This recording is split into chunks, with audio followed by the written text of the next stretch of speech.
Hello, my dear students.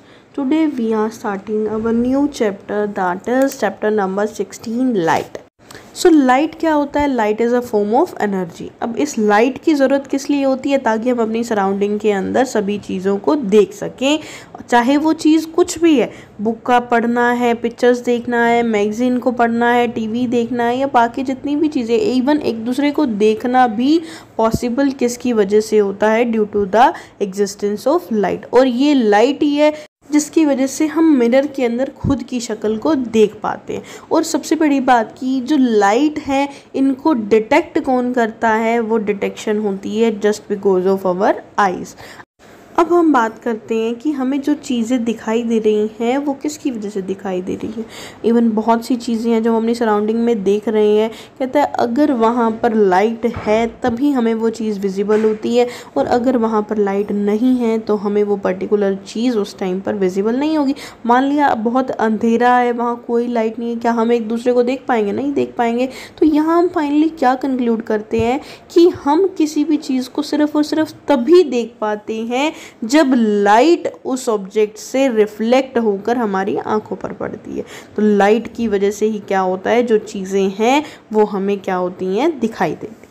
अब हम बात करते हैं हमारे ल्यूमिनस और नॉन ल्यूमिनस ऑब्जेक्ट्स की। इनके बारे में हम लास्ट क्लासेस के अंदर हम डिस्कस कर चुके हैं कि ल्यूमिनस ऑब्जेक्ट्स क्या होते हैं, नॉन ल्यूमिनस ऑब्जेक्ट्स क्या होते हैं। तो जनरली हम क्या कहते हैं, दो टाइप के ऑब्जेक्ट्स होते हैं हमारी सराउंडिंग में जिनकी खुद की अपनी लाइट होती है, उन्हें हम क्या बोलते हैं? ल्यूमिनस ऑब्जेक्ट्स बोलते हैं। और ऐसे ऑब्जेक्ट्स जिनकी खुद की कोई लाइट नहीं होती, जो खुद से कोई लाइट एमिट नहीं करते, उन्हें हम क्या बोलते हैं? नॉन ल्यूमिनस ऑब्जेक्ट्स बोलते हैं।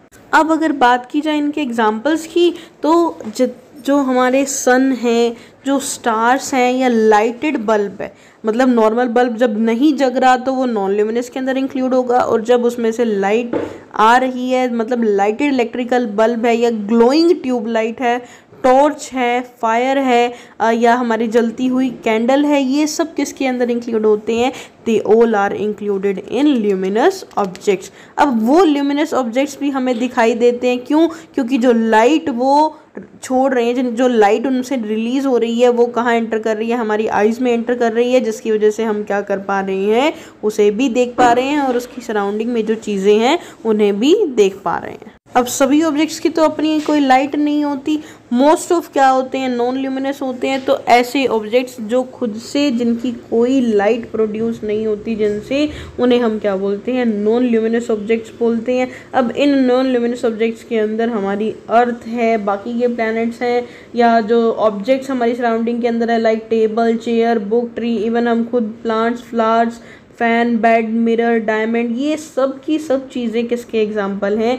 They all are the examples of non luminous objects. Even diamond भी तभी शाइन करता है जब उसमें लाइट पड़ती है। अब ये लाइट नहीं होगी, लाइट एमिट नहीं करता खुद से, तो भी हम इसे क्या बोलते हैं? नॉन ल्यूमिनस ऑब्जेक्ट्स बोलते हैं। और मोस्ट ऑफ हमारी सराउंडिंग में जो ऑब्जेक्ट्स हैं वो क्या हैं होते हैं? नॉन ल्यूमिनस ऑब्जेक्ट्स होते हैं। इसमें हम जनरल एक बात और भी करते हैं कि जो मून होता है वो भी हमारा क्या है? नॉन ल्यूमिनस ऑब्जेक्ट्स है, क्योंकि ये भी क्या करता है? सन की रेज को रिफ्लेक्ट करके हमारे अर्थ के सरफेस पर पहुंचाता है, जिसकी वजह से हमें ऐसा लगता है कि मून की अपनी लाइट है, बट एक्चुअल में क्या होती है? कहते हैं ये सनलाइट जो होती है उसकी रिफ्लेक्टेड रेज होती है। मतलब जो सन की लाइट मून पर पड़ रही है, वो मून उन लाइट रेज को क्या कर रहा है? रिफ्लेक्ट करके कहाँ पहुंचा रहा है? हमारी अर्थ तक पहुंचा रहा है। और हमें क्या लग रहा है कि जो मून है उसकी खुद की लाइट है, बट एक्चुअल में जो मून होता है that is a non luminous objects. ये शाइन करता है जस्ट बिकॉज ऑफ सनलाइट। अब इन नॉन ल्यूमिनस ऑब्जेक्ट्स की अपनी कोई लाइट नहीं होती, पर फिर भी हम इन्हें देख पाते हैं। क्यों देख पाते हैं? क्योंकि ये ल्यूमिनस ऑब्जेक्ट से जो लाइट को रिसीव करते हैं वो लाइट रिफ्लेक्ट होकर हमारी आइज़ में पड़ती है, जिसकी वजह से वो नॉन ल्यूमिनस ऑब्जेक्ट्स भी हमें क्या हो जाते हैं? विजिबल हो जाते हैं। और मोस्ट ऑफ जो ऑब्जेक्ट्स हैं दैट आर अराउंड अस, वो क्या होते हैं? नॉन ल्यूमिनस होते हैं। और वो हमें विजिबल किस वजह से हो पाते हैं? Just because of the reflected light. अब बात करते हैं रिफ्लेक्शन ऑफ लाइट की कि एक्चुअल में ये रिफ्लेक्शन ऑफ लाइट क्या होता है। कहता है जब लाइट किसी सरफेस के ऊपर फॉल करती है तो वो ऑब्जेक्ट उस लाइट को वापस क्या कर देता है, भेज देता है, और इसी प्रोसेस को हम क्या बोलते हैं, reflection of light. So basically क्या हुआ, the process of sending back the light rays, मतलब जो लाइट रेज उसके ऊपर पड़ रही हैं उनका वापस चले जाना, उसे हम क्या कहते हैं, रिफ्लेक्शन ऑफ लाइट। अगर वो पास हो गई उसमें से तब तो हमारे रिफ्लेक्शन का सवाल ही नहीं उठता। जैसे ग्लास होता है, हमारा कांच है, तो कांच में से जो लाइट रेज होती हैं वो क्या हो जाती हैं, बिल्कुल पास आउट हो जाते हैं। वहाँ हम ये नहीं कहेंगे कि लाइट ने रिफ्लेक्ट किया, वहाँ हम क्या कहेंगे कि जो लाइट रेज हैं वो उस ट्रांसपेरेंट ऑब्जेक्ट में से क्या हो गई, पास हो गई। बट यहाँ जो ओपेक ऑब्जेक्ट्स हैं वो लाइट रेज को पास नहीं करते, वो क्या करती हैं, वो लाइट रेज को रिफ्लेक्ट करते हैं, मतलब उसे वापस भेजते हैं, और उसे हम क्या बोलते हैं, इस प्रोसीजर को हम क्या बोलते हैं, that is called as reflection of light. अब हम डिस्कस करेंगे एक्टिविटी की, ताकि हम रिफ्लेक्शन ऑफ लाइट को अच्छे से समझ सकें। इसके लिए हमने क्या लिया, हमने एक रे बॉक्स लिया जिसमें एक इलेक्ट्रिकल बल्ब लगाया, हमने बल्ब को सप्लाई देंगे, बट उसमें कंडीशन ये लगाएगी कि जहाँ से लाइट प्रोड्यूस हो रही है उसमें एक छोटी सी नैरो स्लिट कर दी, पतली सी जगह या एक पतला सा मोरा कह सकते हैं, इस टाइप से छोड़ दिया कि जो लाइट रेज हैं वो बहुत पतली बीम के साथ क्या हो जाए, उसमें से बाहर निकले। अब उस लाइट रेज को हमने एक अपने मिरर के सामने रखा। नॉर्मली हमारे घर पे जो मिरर होता है वो कौन सा होता है, प्लेन मिरर होता है। अब हमने भी क्या किया, हमने इस तरीके से उसकी लाइट रेज को क्या किया, प्लेन मिरर के ऊपर डाला। तो हमने क्या देखा कि दूसरी तरफ, नीचे की तरफ क्या हो रहा है, जो लाइट रेज हैं वो रिफ्लेक्ट हो रही हैं। जैसे कि इस डायग्राम के अंदर दिखाया हुआ है कि किस तरीके से जो लाइट रेज हैं वो क्या कर रही हैं, प्लेन मिरर के ऊपर पड़ रही हैं, और वो लाइट रेज क्या हो रही हैं, उस प्लेन मिरर से वापस जा रही हैं कौन सी पोजीशन की तरफ, बी की तरफ। अब इसी डायग्राम को हम अच्छे से समझते हैं कि जो लाइट रे किसी सरफेस के ऊपर फॉल करती है उसे हम क्या बोलते हैं, incident ray. The ray of light which falls on the mirror surface, जो मिरर के ऊपर गिरी है through the source of light, उसे हम क्या बोलेंगे, that is called as incident ray. अब हम क्या कहेंगे, the point at which the incident ray strikes, वो पॉइंट जहां पर इंसिडेंट रे मिरर के ऊपर स्ट्राइक करेगा उसे हम क्या बोलेंगे, that is called as the point of incidence. अब ये जो पॉइंट ऑफ इंसिडेंस है इसी से ही लाइट रे क्या होगी, रिफ्लेक्ट होगी, मतलब यहीं पर गिरी है और यहीं से क्या जाएगी, वापस जाएगी। अब जिस पॉइंट ऑफ इंसिडेंट से लाइट रे वापस जाएगी उस लाइट रे को हम क्या बोलेंगे, रिफ्लेक्टेड रे बोलेंगे। मतलब the ray of light which is sent back by the mirror, उसे हम क्या बोलेंगे, that is called as reflected ray. जैसा कि डायग्राम के अंदर दिखाया हुआ है, यहाँ पर हमारे पास इंसिडेंट रे भी क्लियर है और रिफ्लेक्टेड रे भी क्लियर है। सो अब बात करते हैं किसकी, नॉर्मल की। तो नॉर्मल क्या है, नॉर्मल वो लाइन है जो हम राइट एंगल पर ड्रॉ करते हैं through the point of incidence. मतलब पॉइंट ऑफ इंसिडेंस से हमने क्या किया, परपेंडिकुलर डाला, और वो जो लाइन हमें मिली उसे हम क्या बोलते हैं, नॉर्मल लाइन बोलते हैं। अब जैसे डायग्राम के अंदर हमें दिया हुआ है ओ ए हमारी क्या है, इंसिडेंट रे है, ओ बी हमारी रिफ्लेक्टेड रे है, और जो ओ एन है ये हमारी क्या है, नॉर्मल है। मतलब ये हमारे प्लेन मिरर के ऊपर क्या है, परपेंडिकुलर लाइन। सो नॉर्मल क्या हुआ, नॉर्मल वो लाइन हुई जो एग्जैक्टली इंसिडेंट रे और रिफ्लेक्टेड रे के बीच की होती है।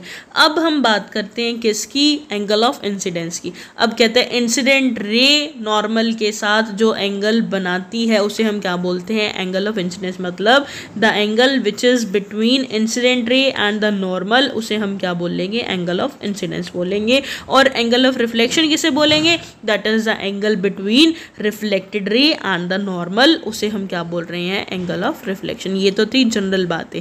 अब हम बात करते हैं एक्चुअल में हमारे मेन टॉपिक की, that is laws of reflection. कहते हैं जब लाइट रे प्लेन मिरर पर पास फॉल करती है तो वो लाइट रे क्या हो जाती है, रिफ्लेक्ट हो जाती है। और जो रिफ्लेक्शन है प्लेन मिरर का वो किन लॉज के ऊपर डिपेंड करता है, उसे हम बोलते हैं laws of reflection of light. अब वो लॉ में सबसे पहला नियम क्या है हमारा, कि जो इंसिडेंट रे नॉर्मल होता है और हमारा जो रिफ्लेक्टेड रे होती है ये सभी के सभी सेम प्लेन के अंदर लाई करते हैं। मतलब जो हमारी इंसिडेंट रे है, इस डायग्राम फिगर 2 के अंदर हमें बहुत अच्छे से दिखाया हुआ है कि ए पॉइंट से जो आ रही है वो क्या है हमारी incident ray. O is a point of incidence, O B हमारी क्या है रिफ्लेक्टेड रे है, angle of incidence is I, angle of reflection is R। तो सबसे पहले क्या बात कर रहा है कि जो ये तीनों है इंसिडेंट रे, नॉर्मल और रिफ्लेक्टेड रे, ये they all lie in same plane. ये क्या था हमारा फर्स्ट लॉ ऑफ रिफ्लेक्शन है। सेकेंड लॉ ऑफ रिफ्लेक्शन क्या कहता है, कहता है जो एंगल ऑफ इंसिडेंस है वही एंगल ऑफ रिफ्लेक्शन होता है। मतलब the angle of reflection is always equals to the angle of incidence. अब ये जो सेकेंड लॉ ऑफ रिफ्लेक्शन है ये किस तरीके से क्लियर होता है, कहता है इंसिडेंट रे अगर नॉर्मल के साथ 35 डिग्री के एंगल से इंसिडेंट होती है तो जो रिफ्लेक्शन होगी, मतलब जो एंगल ऑफ रिफ्लेक्शन होगा वो भी 35 degree with respect to normal होगा। मतलब इंसिडेंट एंगल और रिफ्लेक्टेड एंगल दोनों क्या होते हैं, इक्वल होते हैं।